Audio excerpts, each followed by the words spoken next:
क्या? चलिए ठीक है लेने।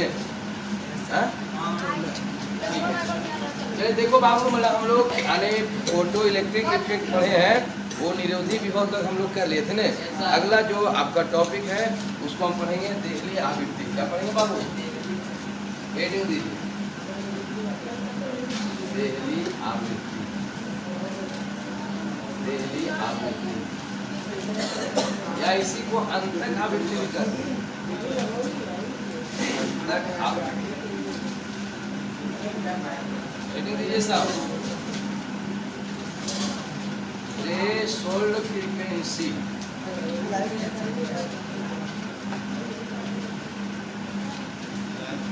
और कट ऑफ फ्रीक्वेंसी। क्या कह सकते हैं बाबू?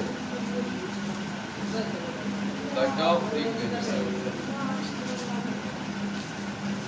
क्लियर? यानी मतलब बाबू आप इसको देहली आवृत्ति या इधर ध्यान दीजिए देहली आवृत्ति या अंतक आवृत्ति, थ्रेशोल्ड फ्रीक्वेंसी या कट ऑफ फ्रीक्वेंसी कहते हैं। क्लियर है? होता क्या है इसके बारे में थोड़ा सा जानें।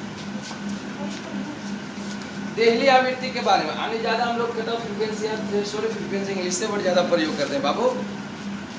सुनिए इसके बाद थोड़ा सा टाइम मैनेज कीजिए, बहुत ज्यादा टाइम इसमें लग जाता है। अभी बोला गया बाबू ने, सुनिए कल आपको बताया गया था कि जब धातु, सुन लिया आराम से, जब धातु के सतह पर प्रकाश दिया जाएगा तो बोले थे कि फोटो इलेक्ट्रॉन्स कब उत्सर्जित होंगे?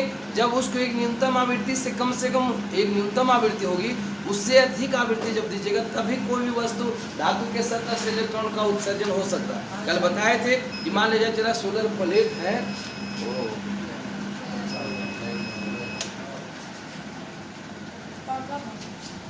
चलिए हम ये बता रहे थे बाबू कि अगर मान लो हम बता रहे थे कि अगर ये मान लो सोलर प्लेट है, क्या बोले हैं? अगर सोलर प्लेट है और उस पर अगर हम प्रकाश देंगे तब इलेक्ट्रॉन का उत्सर्जन होगा। तो ऐसा नहीं कि आप कोई भी प्रकाश दीजिएगा इलेक्ट्रॉन उत्सर्जित हो जाएंगे, मतलब हमें करंट मिल जाएगा, ऐसी बात बिल्कुल भी नहीं है। कहने का मतलब कि जैसा कि सोलर प्लेट पर आपने की मोमबत्ती जला देंगे उससे हमें क्या हो जाएगा? करंट मिल जाएगा, मतलब इलेक्ट्रॉन का उत्सर्जन हो जाएगा। बिल्कुल ऐसा संभव नहीं है। क्या होगा कि जो भी धातु का जो सतह लेंगे, चलो मेटल जो प्लेट लेंगे, हर मेटल प्लेट के अलग अलग क्वालिटी वाला होते हैं, इसलिए सब के लिए कट ऑफ फ्रीक्वेंसी अलग अलग होंगे। एक न्यूनतम आवृत्ति है जिस पर क्या हो? फोटो इलेक्ट्रॉन्स का उत्सर्जन होना प्रारंभ होता है। क्या होता है? स्टार्ट होगा। मतलब अगर सोलर प्लेट पर आप कोई धातु के सतह पर जब प्रकाश देंगे बाबू, तो एक न्यूनतम आवृत्ति से अधिक आवृत्ति वाला प्रकाश जब उस पर पड़ेगा तभी इलेक्ट्रॉन का उत्सर्जन होना प्रारंभ होगा। तो उस न्यूनतम आवृत्ति को हम क्या बोलेंगे? देहली आवृत्ति या कट ऑफ फ्रीक्वेंसी बोलेंगे। क्या बोलेंगे बताइए एक बार? मतलब आवृत्ति का वह न्यूनतम मान जिस पर क्या हो? फोटो इलेक्ट्रॉन्स का उत्सर्जन होना प्रारंभ होता हो, शुरू करता हो। क्लियर? तो उस आवृत्ति को हम देहली आवृत्ति लिखिए, परिभाषा लिखिए आपतित प्रकाश, बीच में डिस्टर्ब नहीं करना, पहले बोलते ठीक, पहले एक बार बन, तुम एक नहीं है, तुम जखने तक नहीं रुक जाएंगे, जखने पूरा रिपीट हो जाएगा।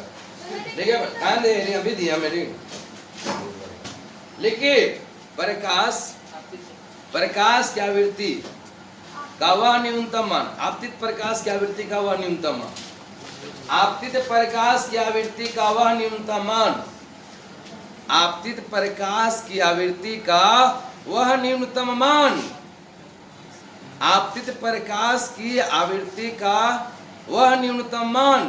क्लियर है? वह न्यूनतम मान जिस पर धातु की सतह से, जिस पर धातु की सतह से फोटो इलेक्ट्रॉन्स का उत्सर्जन होना प्रारंभ होता हो। फोटो इलेक्ट्रॉन्स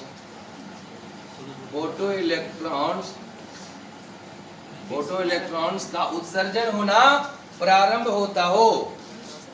फोटो इलेक्ट्रॉन्स का उत्सर्जन होना प्रारंभ होता हो।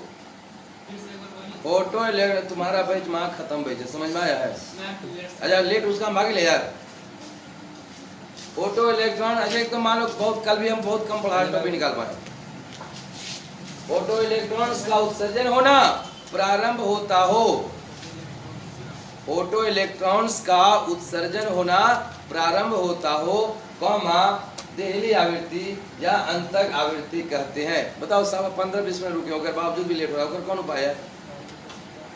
कॉमा देहली आवृत्ति या अंतक आवृत्ति कहते हैं। बीच में डिस्टर्ब नहीं कीजिएगा, थोड़ा सा वीडियो भी रिकॉर्ड होता है यार। तू जैसे कि उससे हो पाएगा यार? क्या बोले हैं कल जान तो हम रियल बताए 45 मिनट का वीडियो बना लीजिए, आधा घंटा पढ़ा है, डिस्टर्ब हो जाते हैं यार।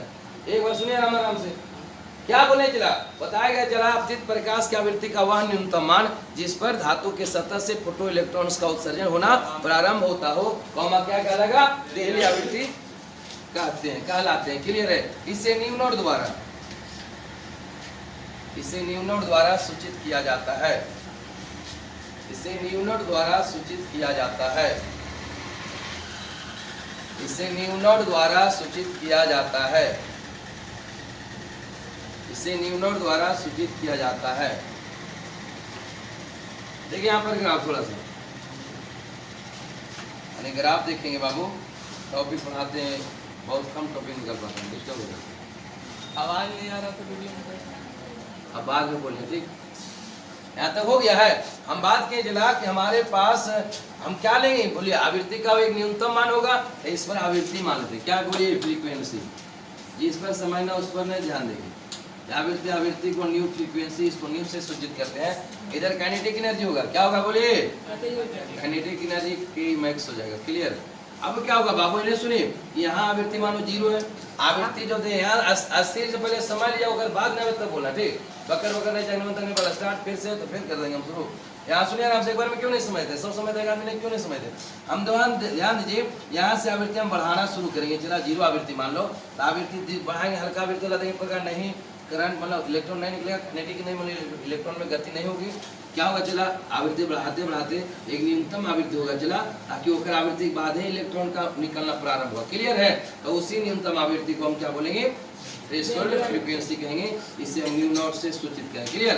एक बार आवृत्ति बढ़ाएंगे जैसे जैसे वैसे काइनेटिक एनर्जी बढ़ते जाएगा, मतलब इलेक्ट्रॉन अपना निकलना शुरू हो जाएगा। क्लियर है? तो उस न्यूनतम आवृत्ति को हम क्या बोलेंगे? कट ऑफ फ्रीक्वेंसी या थ्रेशोल्ड फ्रीक्वेंसी कहते हैं। फिगर बनाइए, जिन्हें समझाते जिन्हें समझने की कोशिश नहीं करेगा यार। 15 मिनट रुके, बताइए। हाँ, तो उसका हम भाग ले लें, बताओ कैसे नहीं? तुम ही है क्या स्टूडेंट? अरे करो नहीं यार, तुम बोली फेस लिखने के लिए मतलब जब 20 मिनट रुका, उसके बावजूद फिर अच्छा कोर्स को ध्यान रखना कि नहीं, बताइए पहले। अच्छा कोर्स की भी जिम्मेवारी है नहीं यार। जल्दी फ्रीक्वेंसी लिखिए, ग्राफ दोनों बनाइए। जब समझाते हैं जब लिखाते हैं वैसे काम है। हम जब समझा रहे हैं हेडिंग देता नहीं, हेडिंग तू दे बैठा रहता है, और फिर हेडिंग हम जब लिखाना शुरू करते हैं हेडिंग देना शुरू करते हैं। हेडिंग कब दिए? 5 मिनट पहले हेडिंग दिए। क्या बताया जिला? न्यू नोट पर तो टूटेगा सर। हां, न्यू नोट का मतलब इलेक्ट्रॉन टूटेगा ना, तो वहां से निकलेगा। हां हां, तो उसके बाद ही और ज्यादा देंगे नहीं तो और ज्यादा तेजी में निकलेगा। हां, तो ज्यादा देर निकलेगा, निकलने के बाद फिर तीव्र गति से चलेगा। जितना जैसे विशेष एनर्जी अगर उसको मिलेगा, जितना उसको चाहिए निकालने में कम से कम, अगर तुरंत टॉपिक आ रहा है उसको हम कार्य फलन कहते हैं कि कम से कम कितना एनर्जी दिया जाए ताकि वो खाली निकले। अगर उससे ज़्यादा एनर्जी उसको मिलेगा तो उस जो विशेष ऊर्जा बचेगा उस ऊर्जा से गति करेंगे। क्लियर? अरे ये समझ में आए ना इतना दूर? चलिए अगला बात किए, देखिए चला देहली तरंग दैर्ध्य, देहली तरंग दैर्ध्य, देहली तरंग दैर्ध्य। Threshold, threshold wavelength, threshold wavelength. सुनिए इसके बारे में, आप आराम से सुनिए, जहां तक समझाते वहां तक आप पहले कोशिश कीजिए, उसके बाद जो समस्या करने समाधान होगा। देहली तरंग दैर्ध्य, थ्रेशोल्ड वेवलेंथ। देखिए थोड़ा सा दोनों में आवृत्ति पर नेजरा और तरंग दैर्ध्य दोनों में क्या रिलेशन है उससे आपका डिफिनेशन बन जाए। यहाँ तक क्लियर है? पहले बताइए तो हम क्या देहली आवृत्ति का थोड़ा सा बताइए, क्या बोले बाबू? देहली आवृत्ति के बारे में बताया गया था कि आवृत्ति का वह न्यूनतम मान चला जिस पर फोटो इलेक्ट्रॉन्स का निकलना प्रारंभ होगा। क्लियर है? आवृत्ति और लेमडा में, लेमडा क्या तरंग दैर्ध्य है, तो जिला सी बराबर न्यू लेमडा आपका होता है, जिला न्यू लेमडा। यहाँ सी क्या निर्वात में प्रकाश का वेग, न्यू आपका आवृत्ति है, लेमडा तरंग दैर्ध्य है, तो न्यू बराबर अगर निकालना है, न्यू बराबर यहाँ से तो सी बाई लेमडा आगम जाएगा कि नहीं? ये आपका इसमें संबंध है, सुन लिया आराम से। अब देखो रे बाबू, जब आवृत्ति आपका न्यूनतम होगा जब आवृत्ति क्या होगा बोलिए न्यूनतम होंगे उस समय इलेक्ट्रॉन का उत्सर्जन मतलब नहीं होगा, उसके बाद होगा। क्लियर है कि नहीं? अब बताओ चला जब आवृत्ति न्यूनतम होगा तो आवृत्ति और लैम्डा में मतलब आवृत्ति और तरंग दैर्ध्य में संबंध है, यानी व्युत्क्रमानुपाती है। मतलब जब आवृत्ति न्यूनतम होगा उसमें प्रकाश की वेवलेंथ ज्यादा होगा। क्या होगा बोलिए? अगर प्रकाश की आवृत्ति को भी अगर प्रकाश ली है, अगर उसकी आवृत्ति न्यूनतम है तो उसमें जो उसकी तरंग दैर्ध्य वो महत्तम होगा। क्या हो जाएगा बोलिए? महत्तम। मतलब उसमें उसकी तरंग महत्तम है। जब आवृत्ति क्या होगा उसका न्यूनतम होगा उस समय तरंग दैर्ध्य महत्तम होगा। चला तो न्यूनतम आवृत्ति को हम देहली आवृत्ति बोलते हैं, तो महत्तम तरंग दैर्ध्य को हम देहली तरंग दैर्ध्य कहते हैं। क्लियर हुआ? यानी तरंग दैर्ध्य का वह महत्तम मान, क्या बोले हैं? तरंग दैर्ध्य का वह महत्तम मान जिस पर फोटो इलेक्ट्रॉन्स का उत्सर्जन होना समाप्त होगा, बंद होगा, तो उसमें आवृत्ति न्यूनतम हो जाएगा कि नहीं? ध्यान दीजिए, मतलब तरंग दैर्ध्य का वह महत्तम मान जैसे जैसे तरंग दैर्ध्य बढ़ाइएगा चला उसकी आवृत्ति घटते जाएगी। एक ऐसी तरंग दैर्ध्य जाएगी जहां पर आवृत्ति न्यूनतम हो जाएगा, जहां से फोटो इलेक्ट्रॉन का उत्सर्जन बंद हो जाएगा। उसी आवृत्ति को हम लोग बोलते हैं थ्रेशोल्ड आवृत्ति फ्रीक्वेंसी। और उस तरंग दैर्ध्य को वहां पर जो उसका वेवलेंथ होगा उस वेवलेंथ को हम थ्रेशोल्ड वेवलेंथ कहते हैं। क्लियर है? क्या बोलेंगे बताइए, आराम से समझने चाहिए। चला कि आपके जब आवृत्ति न्यूनतम होगा उसमें फोटो इलेक्ट्रॉन मतलब एक तरह उत्सर्जन नहीं होगा, बंद रुकल रहेगा। उससे आवृत्ति से हल्का बढ़ाएंगे आवृत्ति, तो आवृत्ति जब बढ़ाएंगे तो तरंग दैर्ध्य घटेगा नहीं यार। तो इस समय देहली जो तरंग दैर्ध्य होगा वो तरंग दैर्ध्य का एक महत्तम मैक्सिमम वैल्यू होगा जिस पर क्या फोटो इलेक्ट्रॉन्स का उत्सर्जन होना बंद हो जाएगा। और उससे अगर तरंग दैर्ध्य कमाएंगे तब फोटो इलेक्ट्रॉन का उत्सर्जन प्रारंभ होगा, तो माने आवृत्ति हल्का बढ़ेगा। क्लियर है कि नहीं? तो इस तरंग दैर्ध्य को हम थ्रेशोल्ड वेवलेंथ कहते हैं। लिखिए लिखिए तरंग दैर्ध्य का वह महत्तम मान, तरंग दैर्ध्य का वह महत्तम मान, तरंग दैर्ध्य का वह महत्तम मान, तरंग दैर्ध्य का वह महत्तम मान, तरंग दैर्ध्य का वह महत्तम मान जिस पर फोटो इलेक्ट्रॉन्स का उत्सर्जन होना समाप्त होते हैं, जिस पर फोटो इलेक्ट्रॉन्स का उत्सर्जन होना समाप्त होते हैं, जिस पर फोटो इलेक्ट्रॉन्स का उत्सर्जन होना समाप्त होते हैं, जिस पर फोटो इलेक्ट्रॉन्स का उत्सर्जन होना समाप्त होते हैं। क्लियर है? जिस पर फोटो इलेक्ट्रॉन्स का उत्सर्जन होना समाप्त होते हैं, कॉमा देहली तरंग दैर्ध्य या थ्रेशोल्ड वेवलेंथ कहते हैं। देहली तरंग दैर्ध्य कॉमा देहली तरंग दैर्ध्य कहलाते हैं। लिखेंगे बाबू, कॉमा देहली तरंग दैर्ध्य कहलाते हैं, कॉमा देहली तरंग दैर्ध्य कहलाते हैं। क्लियर है? यहाँ देखिए, इसे लैम्डा नॉट द्वारा सूचित किया जाता है, इसे लैम्डा नॉट द्वारा सूचित किया जाता है। किसके द्वारा हम डिनोट करेंगे? लैम्डा नॉट से। इसे लैम्डा नॉट द्वारा सूचित किया जाता है। अब देखो बाबू, जनरल फार्मूला पर बराबर है, हमें जनरल फार्मूला होता है सी बराबर न्यू लैम्डा। क्या होगा? सी बराबर न्यू लैम्डा। यहाँ पर हम लिख सकते हैं सी बराबर न्यू नॉट लैम्डा नॉट लगा सकते हैं। तो अब जहाँ पॉइंट लगाने देंगे कब करनी है, फिर बाद में कभी फिर से बताइए एक बार। नहीं सी मालूम लगता, फिर से एक बार बता कितना बढ़िया लगता है कहने में कि आज हम बता रहे हैं उसमें ध्यान नहीं देना। सी बराबर क्या बोल रहे थे यहाँ पर? सी बराबर न्यू नॉट लैम्डा नॉट लिख सकते हैं। इसे लैम्डा नॉट बराबर क्या हो जाएगा? सी बाय न्यू नॉट। जगने हम समझाएंगे उधर ध्यान नहीं रहेगा, जो हम लिखा ना तो कहीं फिर से समझ लीजिए, इतना बड़ी बीमारी खराब होगा। देखिए इसको जब हम बोलेंगे ध्यान से आते हो तो वो नहीं अपने कब कर देते हैं, और जो लिखाना शुरू करेंगे तब अरे तो छूट गया है तरह कर दिमाग उड़ एंटीबायोटिक एक नहीं दवा दे बोले नहीं लैम्डा नॉट बराबर सी बाय न्यू नॉट। अरे बोलो जब ध्यान देने के लिए बोलते हैं कि दो इसको दे तो उन्हें क्या बुरा, फिर जो लिखाएंगे तब बोलेगा फिर से सर कितना बढ़िया लगता है। मशीन रिपीट कर दो लैम्डा नॉट इक्वल टू क्या हो जाएगा? सी बाय न्यू नॉट। यहाँ तक आ गया समझ में? आइलो कम में सिरे। चलिए यहाँ पर हो चलाओ, लिखिए कार्यफलन वर्क फंक्शन, हेडिंग दीजिए कार्य वर्क फंक्शन।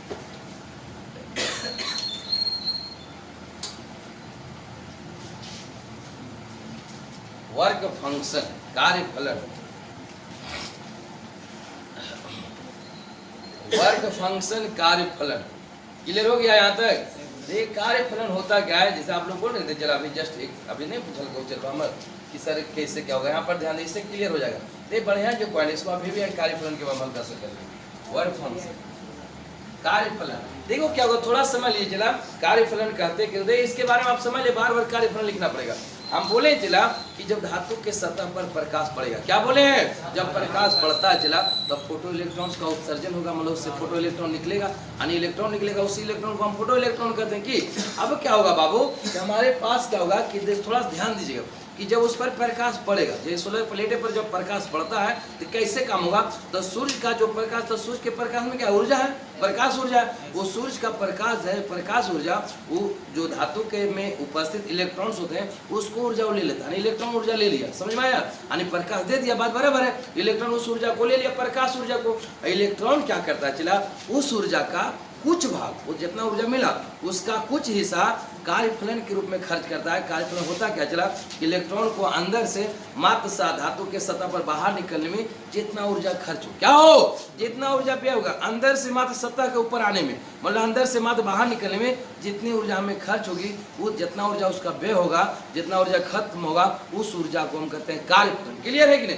तो जितना ऊर्जा हम उसको दिए, अगर कार्यफलन से ज्यादा उसके पास एनर्जी हम दिए, मतलब बाहर मान लो ये इसके अंदर, मान लो चला, ये मान लो धातु सतह, तो इलेक्ट्रॉन इसके अंदर होगा, इलेक्ट्रॉन निकाल के यहाँ ऊपर आएगा, तो इतना नीचे से यानी अंदर धातु से ऊपर सतह पर आने में जितना एनर्जी लॉस होगा, जितना एनर्जी उसको लगेगा, उस एनर्जी को हम बोलते हैं कार्यफलन। क्या बोलते हैं, कार्य फंक्शन।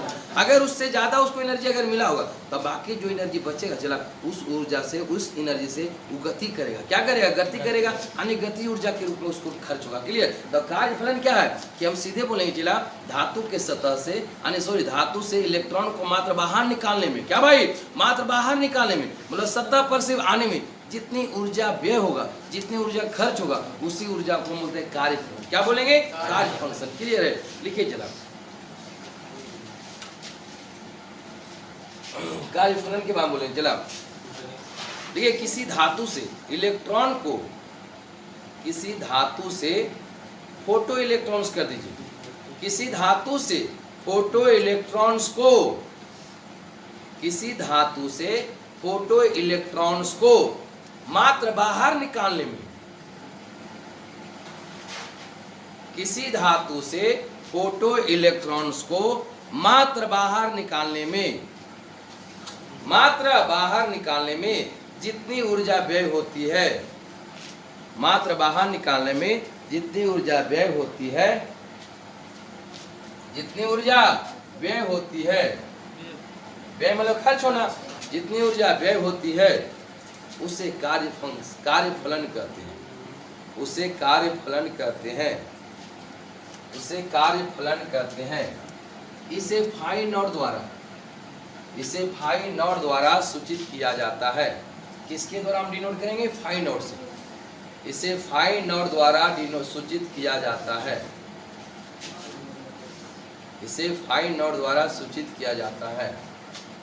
देखो चला, फाई नॉट बराबर हो जाएगा एच न्यू नॉट, क्या हो जाएगा बोलिए, एच न्यू नॉट। या क्या बताते हैं ऊर्जा का, आइंस्टीन का सॉरी फोटोन की ऊर्जा हम देते हैं, बताएंगे आगे चलकर। यहाँ देखो रे बाबू, क्या है, फाई नॉट इक्वल हो जाएगा एच न्यू नॉट। क्या है बोलिए जल्दी, फाई नॉट क्या है, कार्यफलन है, याद रखिएगा, यानी कार्यफलन मतलब ऊर्जा है, ऊर्जा ही चला, फोटोन प्रकाश की ऊर्जा को एच न्यू लेते हैं। आगे तुरंत अगला टॉपिक आ रहा है, तो एच न्यू नॉट, जहाँ एच क्या है, प्लांक्स कांस्टेंट है। क्या एच बोलिए, आगे सब पता चलेगा, बस तुरंत प्लांक्स कांस्टेंट है, प्लांक्स ठीक लिखा है, इसी पर तो नहीं लिखा, प्लांक्स कांस्टेंट। क्लियर, जिसका मान होता है चला 6.625 × 10⁻34 जूल सेकेंड। क्लियर, याद रखिएगा। ये न्यू नॉट आपका क्या है, थ्रेशोल्ड फ्रीक्वेंसी, क्या है चला, थ्रेशोल्ड फ्रीक्वेंसी। क्लियर है, कार्यफलन हो गया, कार्यफलन हो गया। चला देखिए प्राचीन, अब कार्यफलन अगर हुआ है, देखिए कल देखिए मेन कारण था, कल बहुत कम टॉपिक पढ़ा था, उसका मेन करना जरूरी है। यानी आपके हो गया वर्क फंक्शन के बारे में हल्का सा समझ ही नहीं है, ज्यादा परेशान हमें की जरूरत है। अब हम पढ़ेंगे बाबू, ये बहुत इंपॉर्टेंट पॉइंट, बहुत इसमें ऑब्जेक्टिव ज्यादा पढ़ेंगे। चलो अगला जो टॉपिक है, प्रकाश की कणिका या क्वांटम प्रकृति। क्लियर, हाँ लिखिए, हेडिंग दीजिए, प्रकाश की कणिका या क्वांटम, क्या पढ़ेंगे बाबू? क्वांटम प्रकृति, प्रकाश की कणिका या क्वांटम प्रकृति, इसी को हम लोग फोटोन कहते हैं। क्या कहते हैं चला? फोटोन। क्लियर है? ये दोनों एक ही बात है। प्रकाश की कणिका या क्वांटम प्रकृति, उसी को हम फोटोन कहते हैं। क्या बोलेंगे बाबू? बोलिए। फोटोन क्या है? मतलब प्रकाश की कणिका या क्वांटम प्रकृति को हम लोग फोटोन। हाँ क्या बोलिए? आने देखो या रे जूल सेकेंड मात्रक है। अरे एच का मान है यार, प्लांक कांस्टेंट का मान होता है 6.25 × 10⁻34 जूल सेकेंड। जूल सेकेंड उसका मात्रक है। क्लियर है कि नहीं? अब देखो बाबू, अन्य इसको क्या बोलेंगे? अन्य बोलेंगे नेचर नहीं, प्रकाश की कणिका या क्वांटम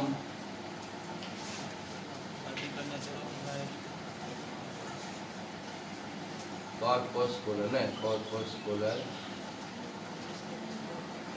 और quantum nature, quantum nature, quantum nature of light,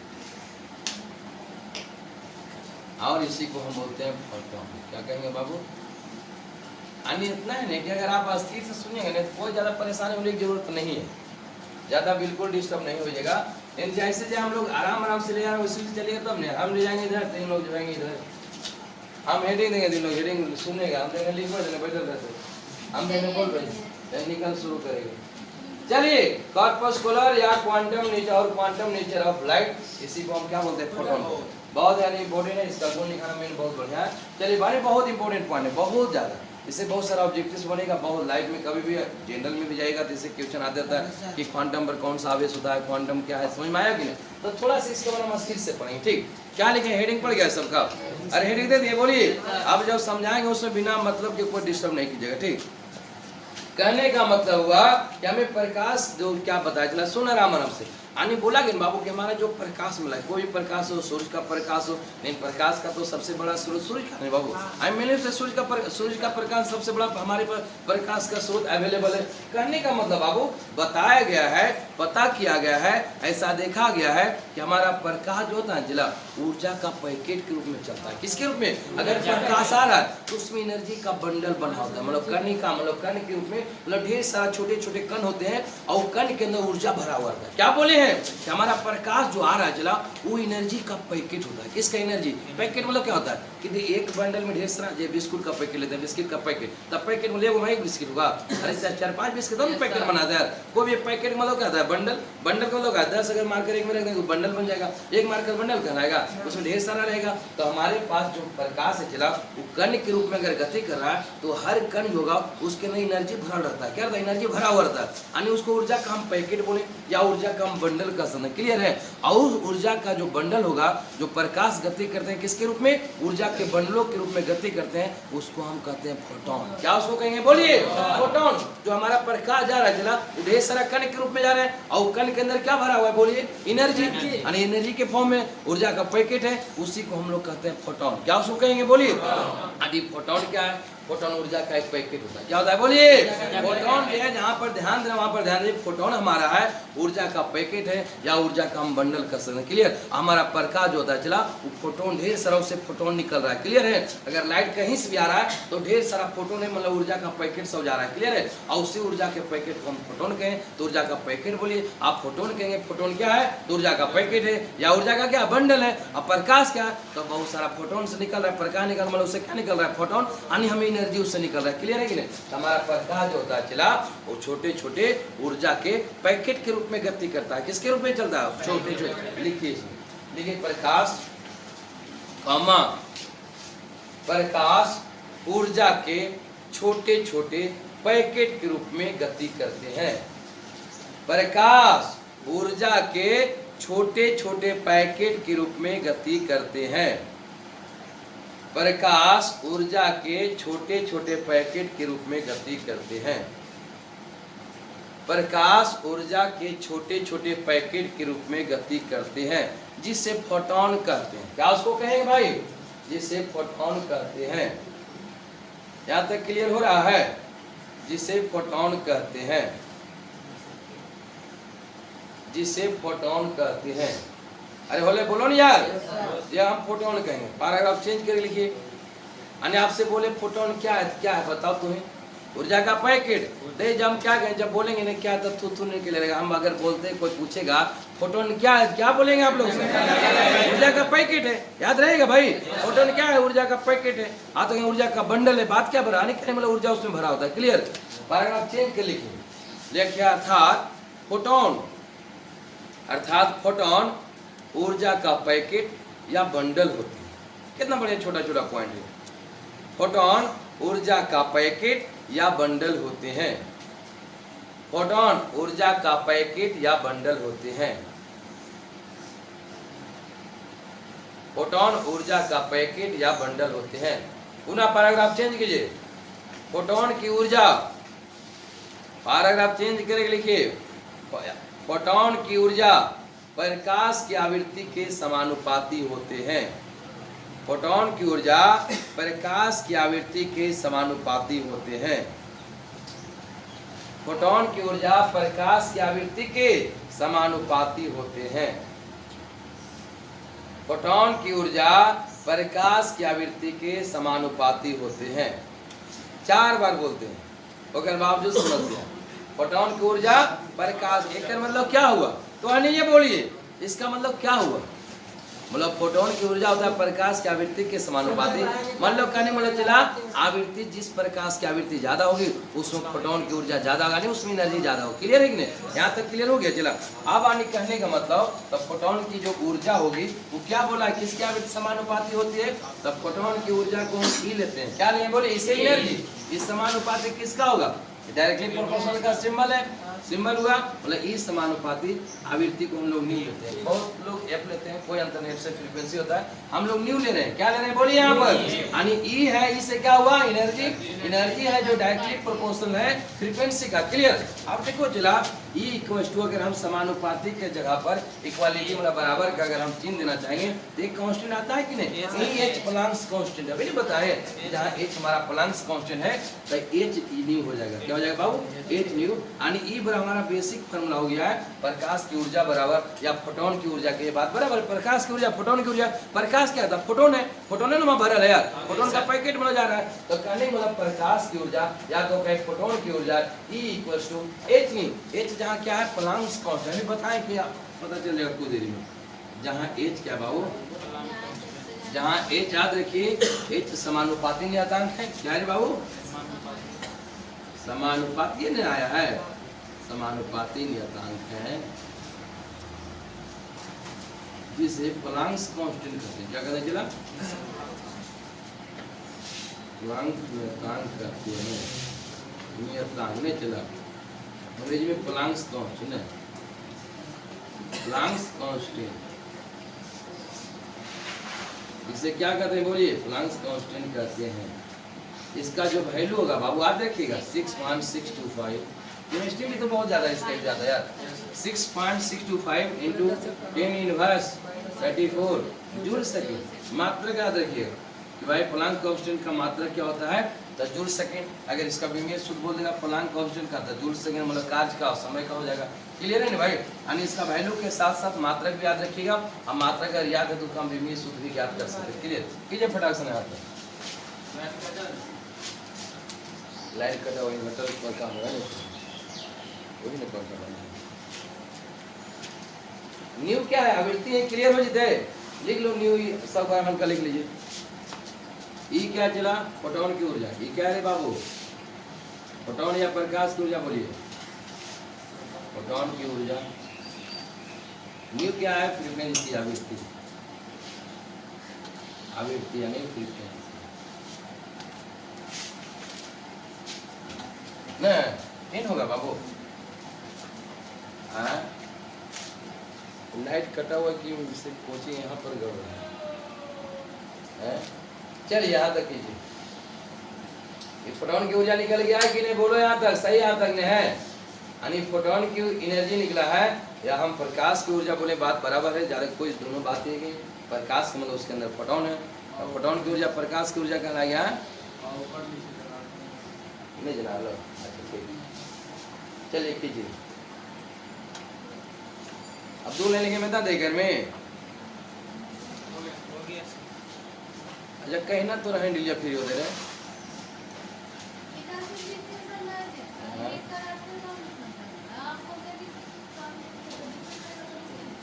ये जब तो दोनों आराम से बीच में हो गया, होने लग दिक्कत अलग बात है कि चले हो गया बाबू।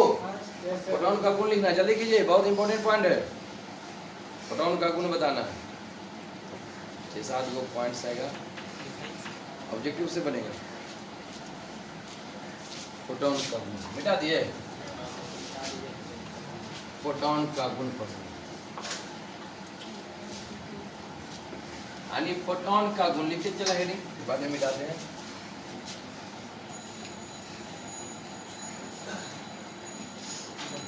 फोटोन का गुण या प्रकृति की बात, प्रकृति, nature of photon,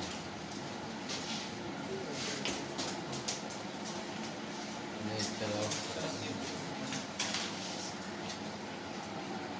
of photon, nature of photon, photon की प्रकृति क्लियर है।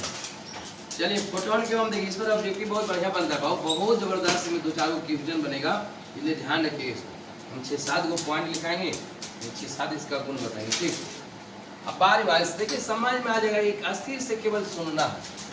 क्या बताएं, क्या हेडिंग दिए, फोटोन की प्रकृति लिखा गया, हेडिंग बता देने हैं कि समझे तक हेडिंग में सोते बोलेंगे, ठीक। हम फोटोन की प्रकृति मतलब नेचर ऑफ फोटोन की बात करते हैं। देखिए अरे बाबू यहाँ पर आराम आराम सुन लीजिएगा, एक बार समझाते हैं, बाद में हम लिखा देंगे, क्लियर है। यानी फोटोन के बारे में सुनिए चला, हमारा जो फोटोन है, फोटोन मतलब प्रकाश, क्लियर की बात है। फोटोन बोलेंगे उसको, तब फोटोन जो होता है चला, वो निर्वात में प्रकाश के वेग से गति करता है, जितना वेग से प्रकाश चलता है वो उतने वेग से फोटोन भी चलेगा, चलना भी चाहिए। फोटोन जा रहा है, प्रकाश मतलब फोटोन जा रहा है, तो हमारे पास जो फोटोन का वेग होगा वो निर्वात में प्रकाश के वेग के क्या होगा, बराबर होगा। क्लियर हो गया पहला पॉइंट। अन्य याद रखिएगा, जो फोटोन का कितना वेग है, तो निर्वात में प्रकाश का कितना वेग था, 3 × 10⁸ मीटर पर सेकंड, तब फोटोन का भी वेग वही होगा, क्लियर। अब होना भी चाहिए, प्रकाश जा रहा है तो मतलब फोटोन जा रहा है, तो जितना तेज प्रकाश जाएगा उतने तेज फोटोन जाएगा, साथ साथ जाएगा, क्लियर है कि नहीं। तो हमारा पहला पॉइंट है कि हमारा फोटोन जो है वो निर्वात में प्रकाश के वेग से गति करते हैं। यहाँ तक पहला पॉइंट क्लियर हो गया, बोलो जल्दी, क्लियर हुआ कि नहीं। और फिर दूसरा पॉइंट चला कि हमारा फोटोन है वो सीधी रेखा में गति करेगा, किसके रूप में, किरण की, प्रकाश ही तो सीधी में जाता है, क्या प्रकाश मानते हैं टॉर्च तो की करना, इससे कूदे जा रहे, सीधे जाते हैं, कि नहीं, है ना बात यार। अरे वाइब्रेट भी होगा, अगर तरंग के रूप में मानो तो नहीं घूमते घामते जाता है, मतलब सीधी गति करेंगे, तो उसी प्रकार हमारा फोटोन भी है वो भी सीधी रेखा में गमन करेगा, क्लियर हो गया दूसरा पॉइंट। तीसरा पॉइंट बोला गया चला कि हमारा जो फोटोन होता है, ध्यान दीजिए कि जाना मान लो कि प्रकाश निकल रहा है तो उसके अंदर छोटा छोटा कण निकलता होगा और उसके अंदर ऊर्जा भरल, उसी को हम फोटोन कहते हैं, मतलब छोटा छोटा कण निकल गया। आया समझ में कि नहीं। तीसरा पॉइंट बताया गया चला कि फोटोन का बहुत इंपॉर्टेंट पॉइंट है, फोटोन का विराम द्रव्यमान शून्य होता है, रुका हुआ, मतलब उसका कोई द्रव्यमान मतलब भार नहीं होता है, विराम द्रव्यमान, परंतु गतिज द्रव्यमान होता है, मतलब जब प्रकाश गति में तो उसमें गतिज यानी तब उसमें द्रव्यमान है, परंतु विराम द्रव्यमान 0 होगा। हम अपना अनुसार बता रहे चला कि विराम द्रव्यमान का मतलब हुआ ये प्रकाश वहां से आया, आइए जब पढ़ ले मान नहीं रोजा लाइट निकल रहा है मरकरी नहीं बोली, यहाँ पर आया, यहाँ पर प्रकाश रुक नहीं गया भाई, क्या हुआ बोली, यहाँ पर कोई इसका भार नहीं होगा, द्रव्यमान नहीं है, मतलब मासलेस मानेंगे, परंतु जब प्रकाश गति कर रहा है तो वहां पर जो द्रव्यमान उसका होगा तो उसमें द्रव्यमान होता है। क्या भाई द्रव्यमान क्यों होता है, कैसे बताएंगे, क्योंकि जिला वहां पर गतिज ऊर्जा उसके पास होती है। बताएं कि जब फोटोन गति कर रहे हैं तो उसके फोटोन की ऊर्जा होती है कि नहीं, तो वहां पर गतिज ऊर्जा होती है, और गति ऊर्जा का फॉर्मूला क्या होता है, हाफ mv², लेकिन उसमें वेग है तो द्रव्यमान भी होगा तभी नहीं चला। गति ऊर्जा का फॉर्मूला क्या होता है, हाफ mv² चला, यानी के ही बराबर हो जाएगा, चला होता है कि नहीं, बेसिक हाफ mv², तो वेग है तो द्रव्यमान अगर 0 होगा तो गति ऊर्जा 0 हो जाए पूरा टर्म की नहीं। अगर द्रव्यमान मान लो जब फोटोन गति में है तो अगर उसका द्रव्यमान मान लो अगर 0 रहता तो पूरा गति ऊर्जा 0 होता, मतलब कोई उसमें एनर्जी नहीं होती। जानते हैं कि प्रकाश में एनर्जी है, इसका मतलब हम कह सकते हैं चला कि आपके पास इसका गति द्रव्यमान 0 नहीं होगा। क्लियर हो गया, इतना पॉइंट लिखो, पहला पॉइंट लिखिए, निर्वात में फोटोन प्रकाश के वेग से गति करते हैं। निर्वात में फोटोन प्रकाश के वेग से गति करते हैं। निर्वात में फोटोन प्रकाश के वेग से गति करते हैं। निर्वात में फोटोन प्रकाश के वेग से गति करते हैं। निर्वात में फोटोन प्रकाश के वेग से गति करते हैं। क्लियर हुआ इतना दूर के लिए? पहला पॉइंट। दूसरा पॉइंट लिखिए। दूसरा पॉइंट लिखिए, फोटोन सरल रेखा में गति करते हैं। दूसरा पॉइंट है फोटोन सरल रेखा में गति करते हैं, मतलब सीधी रेखा में, किरण के रूप में। फोटोन सरल रेखा में गति करते हैं। फोटोन सरल रेखा में गति करते हैं। थर्ड पॉइंट लिखिए, फोटोन का विराम द्रव्यमान शून्य होता है। फोटोन का विराम द्रव्यमान शून्य होता है। याद रखिएगा, फोटोन का विराम द्रव्यमान शून्य होता है, परंतु गतिज द्रव्यमान शून्य नहीं होते हैं। फोटोन का विराम द्रव्यमान शून्य होते हैं, परंतु गतिज द्रव्यमान शून्य नहीं होते हैं।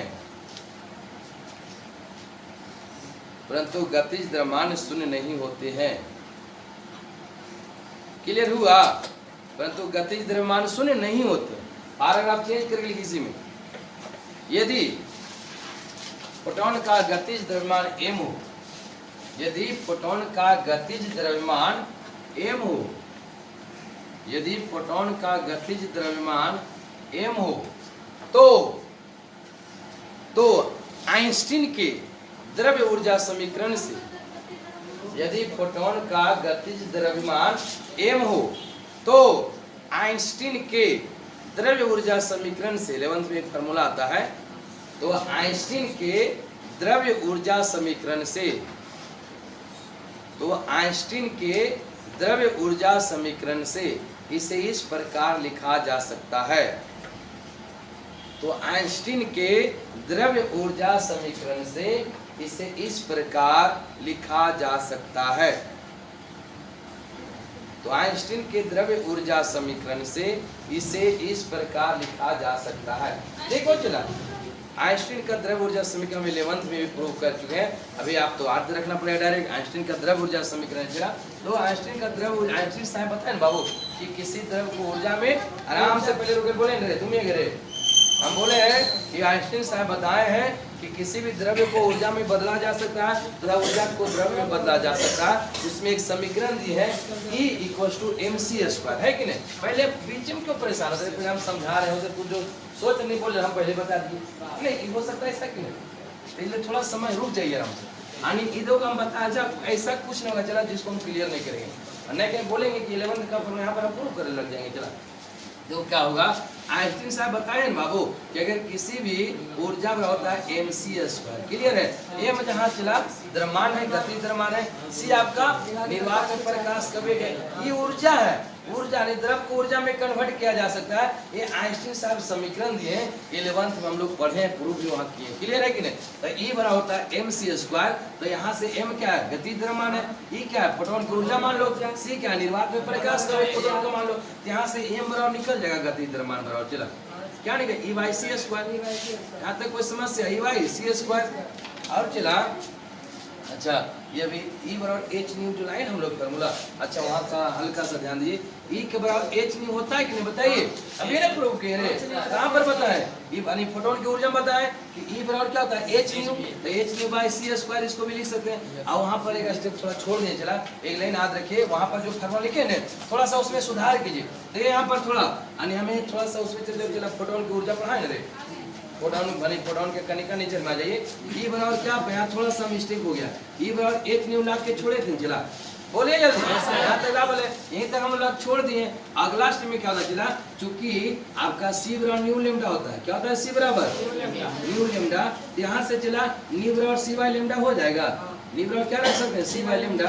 तो न्यू बराबर C/λ रखेंगे। क्लियर? जब इन्हें देगा नाम से, जब न्यू बराबर C/λ, तो यहाँ पर E बराबर क्या हो जाएगा h, और न्यू के जगह C/λ, तो AC/λ हो जाएगा। E बराबर की नहीं, AC/λ नहीं हो जाएगा रे, थोड़ा समय लीजिए, वहां पर भी कर लिए। देखिए C बराबर न्यू लेमडा, क्या बोले यहाँ न्यू बराबर क्या, C/λ में भागम जाएगा। तो यहाँ पर चला ई बराबर एच न्यू, तो न्यू के जगह पर सी बाई लेमडा रखेंगे तो एच सी अपॉन लेमडा आ जाएगा कि नहीं। ई बराबर तो जो आने फोटोन की ऊर्जा जाने का नहीं एजा तक के छोड़ दिया तो एजा चुटकी देगी लिखो और फिर ये वाला वैल्यू होगी। क्लियर है, वहाँ पर भी कर लीजिएगा।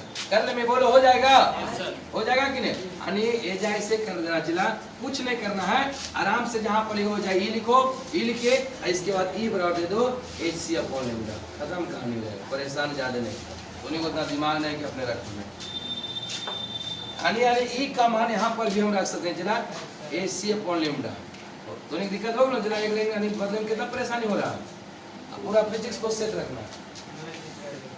नहीं दिक्कत ले दे चल जाओ ना आराम से अपन मान से नहीं रख समय नहीं ग्रॉस लेमडा नहीं होता क्या परेशान इतना तो नहीं लिखना आफत नहीं रियलिटी माप मिटा दिया है आप बाप रे बाप ना 3 लाइन लिखे जो 3 मिनट लगा दो हो लाओ नहीं होले बाप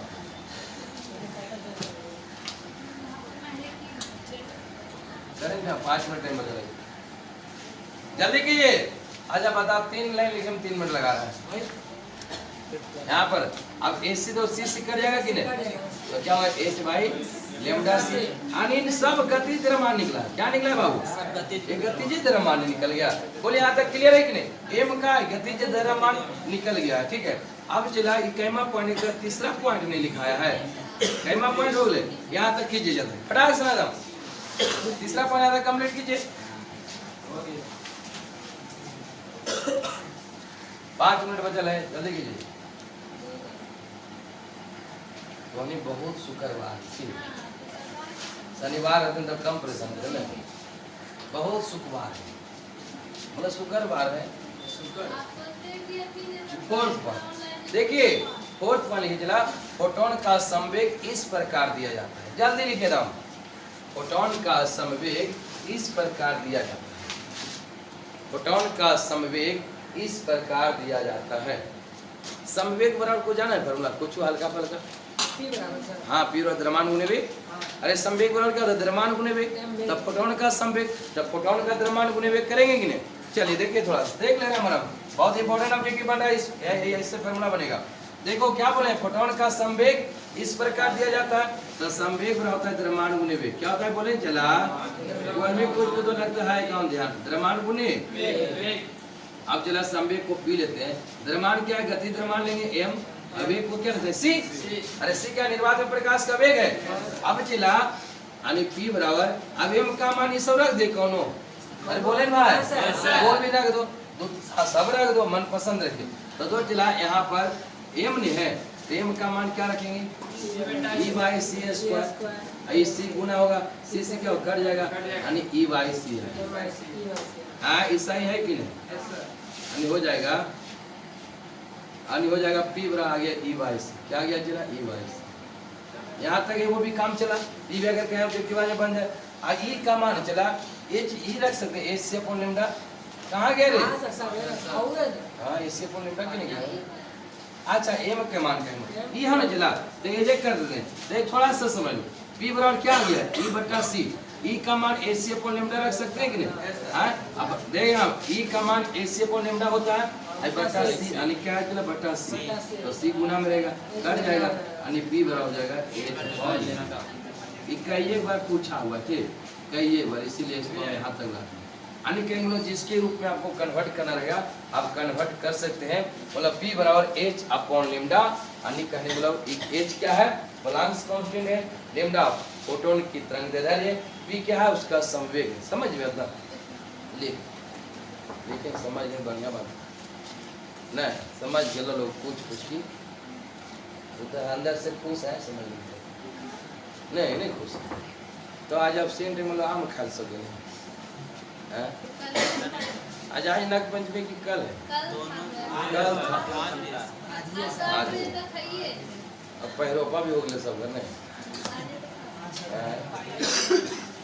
ऐसा क्या ठीक लगता है ना बढ़िया मिटा दिए नहीं मिले छुवे ले दे नहीं एवं छुवे ले दे अरे डर लगता बोले पहले बोलेंगे ताले 10 बजे चला जाएगा। नहीं नहीं बेटा 4 पॉइंट हो गए, कैसे पूरा कोर्स खत्म था अगर ये 4 से चल गया हैं? अरे हो गया स्पीड है तुरबा एकरा स्पीड। अब हमारा चले इन्हें हो गया 4 कै पॉइंट निकले 4। आज सब ज्यादा नहीं 4 हुआ 5 हाँ चला 4 हो जाएगा। लेट नहीं होगा, लेट क्या हो जाएगा बराबर। अभी को 5वां पॉइंट बोला ना बाबू, देखिए 5वां पॉइंट क्या बोला गया है कि अगर फोटोन जब एक माध्यम से दूसरे माध्यम जाएंगे उसकी ऊर्जा नहीं बदलेगी, उसकी एनर्जी नहीं परिवर्तन होगा। क्यों? क्योंकि आवृत्ति नहीं बदलती है। आवृत्ति के नहीं चेंज होता है यार, जब आवृत्ति नहीं चेंज होगा तो उसकी एनर्जी भी नहीं चेंज होता। क्यों? क्योंकि एनर्जी बराबर एक में होता है कि नहीं ऊर्जा बराबर, इसलिए आवृत्ति जब नहीं चेंज होगा तब फोटोन के आने कहीं मतलब आवृत्ति जब नहीं चेंज होगा तो ऊर्जा भी नहीं चेंज होगा। लेकिन देखिए जब फोटोन एक माध्यम से दूसरे माध्यम में गति करते हैं, फटाफट अब 2 मिनट के अंदर लिखा जाए। जब फोटोन एक माध्यम से दूसरे माध्यम में गति करते हैं तो उसकी ऊर्जा नहीं बदलती है। जब फोटोन एक माध्यम से दूसरे माध्यम में गति करते हैं तो उसकी ऊर्जा नहीं बदलती है, क्योंकि उसकी ऊर्जा नहीं बदलती है क्योंकि उसकी आवृत्ति में कोई परिवर्तन नहीं होती है। क्योंकि उसकी आवृत्ति में कोई परिवर्तन नहीं होती है। क्योंकि उसकी आवृत्ति में कोई परिवर्तन नहीं होती है। क्योंकि उसकी आवृत्ति में कोई परिवर्तन नहीं होती है। फिर 16 आदत भुला जो फिर 6ठा बड़े दिन वाले फिर से करो बनी 6ठा पढ़िए। जब प्रकाश एक माध्यम से दूसरे माध्यम में, प्रकाश या फोटोन लिखे कोई दिक्कत नहीं चला। जब प्रकाश एक माध्यम से, प्रकाश या फोटोन लिख दीजिए, जब फोटोन एक माध्यम से दूसरे माध्यम में गति करते हैं तो उसका वेग बदल जाते हैं। जब फोटोन एक माध्यम से दूसरे माध्यम में प्रवेश करते हैं तो उसका वेग बदल जाते हैं, क्योंकि उसकी तरंगदैर्ध्य बदल जाती है। जब फिर से बोले फिर अब बंद कर दो पूछना। जब फोटोन एक माध्यम से दूसरे, बताओ कितना आराम से बोल रहे हैं। जब फोटोन एक माध्यम से दूसरे माध्यम में गति करते हैं तो उसका वेग बदल जाता है, क्योंकि उसकी तरंगदैर्ध्य बदल जाती है। फिर से पूरा जिंदगी भर चलते रहेगा, क्योंकि उसकी तरंगदैर्ध्य बदल जाती है। हो गया। 7वां पॉइंट सुनिए, फोटोन पर कोई आवेश नहीं होता है। क्या सबसे बड़ा मेन पॉइंट यही बीबीआई है। देखिए फोटोन पर कोई आवेश नहीं होते हैं। फोटोन पर कोई आवेश नहीं होते हैं। फोटोन पर कोई आवेश नहीं होते हैं। फोटोन पर कोई आवेश नहीं होते हैं, इसीलिए यह विद्युता उदासीन होते हैं। इसीलिए यह विद्युता उदासीन होते हैं। इसको वीवीआई कर लीजिए। इस पॉइंट को एम वीवीआई करो हम डायरेक्ट। इस पॉइंट को एम वीवीआई मारिए दम दरे। फोटोन पर कोई आवेश नहीं होता है, क्लियर है, यानी उदासीन होता है। कैसा होगा? फोटोन पर कोई आवेश नहीं होते हैं अतः विद्युता उदासीन होते हैं। लास्ट एक पॉइंट लिखे चला। क्या हो गया चला? आठवां क्या पॉइंट? आठवां है रे, सातवां क्या फोटोन? हाँ, अब चला इस पर कोई आवेश नहीं है, इसलिए विद्युत क्षेत्र चुंबकीय क्षेत्र में ही विचलित नहीं होगा, मुड़ेगा नहीं। कहीं कोई भी आवेश में यानी आवेश में फेंके या चुंबकीय क्षेत्र या विद्युत क्षेत्र में जब इसको फेंकेंगे तो इस पर कोई प्रभाव नहीं पड़ेगा, कारण कि न्यूट्रल है कि दोनों में खिंचाव हो जाएगा। क्लियर? लिखिए, फोटोन विद्युत क्षेत्र तथा चुंबकीय क्षेत्र में, फोटोन विद्युत क्षेत्र तथा चुंबकीय क्षेत्र में अविचलित रहते हैं। फोटोन विद्युत क्षेत्र तथा चुंबकीय क्षेत्र में अविचलित रहते हैं। फोटोन विद्युत क्षेत्र तथा चुंबकीय क्षेत्र में अविचलित रहते हैं। इसको एकदम विवाह कीजिए, समझ लो 2 पॉइंट आराम से। फोटोन विद्युत क्षेत्र तथा चुंबकीय क्षेत्र में अविचलित होते हैं। अविचलित मतलब कहीं मुड़ेगा नहीं, मतलब चला जब इसको विद्युत क्षेत्र में, या इन्हें देख आराम से सुनो, तो जब सुनेंगे तो कैसे क्या करेगा। जब बोले विद्युत क्षेत्र और चुंबकीय क्षेत्र में जब फोटोन को रखेंगे या उसमें गति करवाएंगे चला, तो इस पर कोई प्रभाव नहीं पड़ेगा। क्यों? क्योंकि न्यूट्रल है, इस पर कोई आवेश ही नहीं। जब आवेश रहेगा तो ना विद्युत बल लगेगा, या तो चुंबकीय बल लगेगा, इसलिए अविचलित होगा। अविचलित मतलब जेने जा रहा अपना जेते रहेगा, कोई प्रभाव नहीं उस पर नहीं पड़ेगा। क्लियर। अब इन पर बहुत जबरदस्त ऑब्जेक्टिव आता है कि भाई फोटोन विद्युत क्षेत्र में कुछ होता है कि नहीं, विचलित होता है कि नहीं, चुंबकीय क्षेत्र में किसी में इस पर कोई प्रभाव नहीं पड़ेगा। यहीं पर लास्ट करते हैं, ठीक है। आने जाने सुनिए, लास्ट टॉपिक बताते हैं, कल से ऐसा डिस्टर्ब नहीं कीजिएगा, बता दिए लास्ट। आराम से इसको रोको नहीं चला। अरे बंद करो भाई, कोई पढ़ाएंगे, पढ़ाएंगे कोई पढ़ाएंगे।